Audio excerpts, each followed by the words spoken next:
of the things that are lacking from the traditional program that we see in the school. I mean, we're told you go get an education, you leave the educational system, and you get a job. There's something missing in that equation. Because if everybody went out to get a job, we already know the job rate or whatever, the unemployment rate or the ability of the system to create jobs is not going to meet that. We need to create entrepreneurs.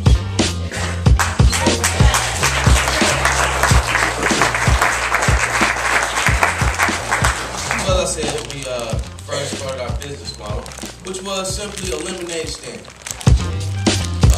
where we wanted to show children, my children especially, hey, this stuff costs money. Right? It costs money. And we wanted to show them, hey, this is how many hours it takes to make $5 or $10. You want the Xbox for $300. This is what it costs to get it, and this is what it takes. So we expose them to hard work. I mean, so far, supplements and cookies and other readily available items that they can manage. We showed them the model of purchasing, supply and demand, and the ability to resell these items for profit. Profit sharing and overall, maintaining the business. Putting money back into the business. Okay, so we did that. And it was a great success. On average, the program made up to $100 a day.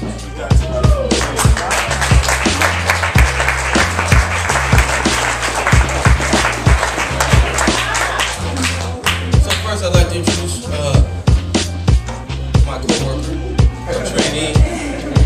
This is Ismael. He's my oldest son.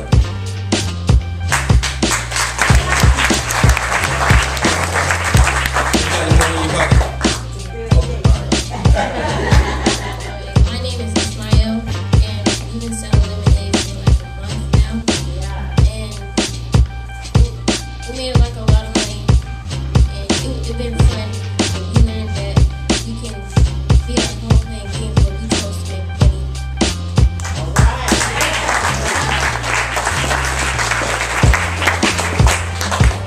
Not to take anything away from the programming that is available, but when we talk about relevancy, we want the children to take something with them. When we dealt with late night and some of the other programs, and believe me, I went to all of them, from here to New Holland, from here to High Point, just trying to find something for my children to do. I'm a full-time student myself, and it's just been a struggle finding something relevant. But this year, we were able to place all of my children in a program that actually made money, gave them something in return, and beautified the community.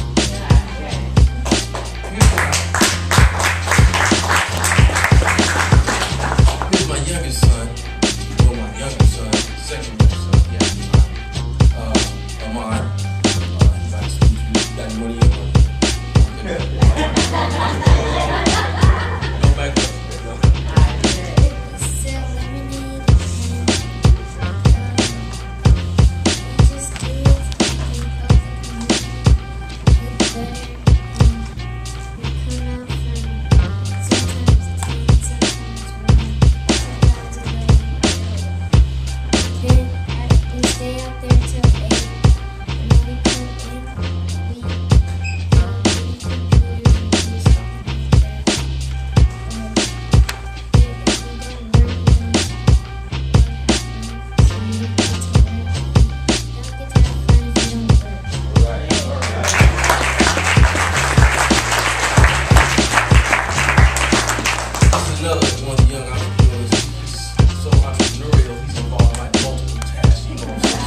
You better hit him with a commercial real quick. That was beautiful. I second that motion right there. But let's speak more intentionally to the heart of the issue.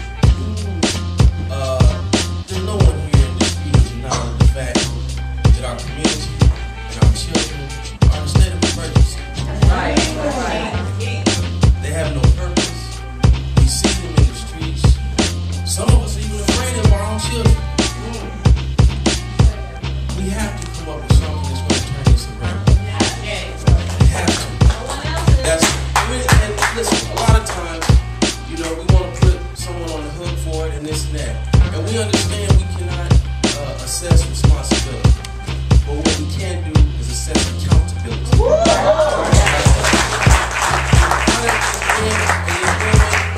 By electing them to positions.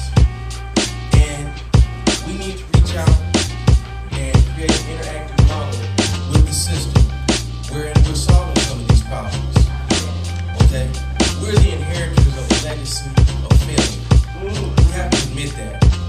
Okay? And we can turn it around. It's going to take the ability to look at the situation genuinely and with truth so that we can come up with the justice that it's going to take. Now, Horace Mann, this is just one obstacle that we're trying to accomplish. We need this model, this community model, expanded, not just here in Seattle, but elsewhere.